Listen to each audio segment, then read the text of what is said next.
Hey guys, welcome back to the channel. This is how to send BTC from Etoro to another wallet.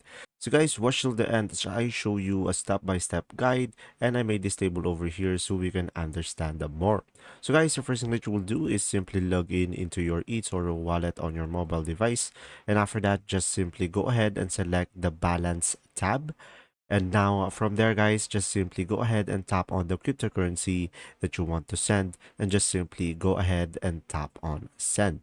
And from there, guys, just make sure to provide the amount that you are going to send and make sure the recipient public address is correct so you don't have any problems. So make sure to confirm everything, and after that just simply tap on send again to confirm the transaction.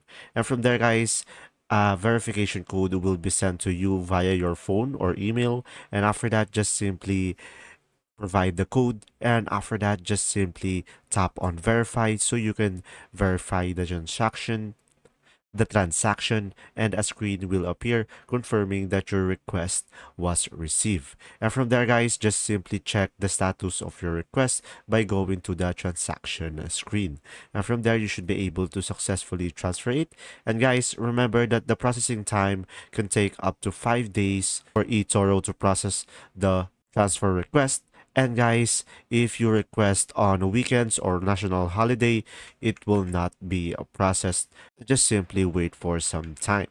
And there you go. If this video was helpful, please like and subscribe. And if you have any question, just simply comment down below. And thanks for watching.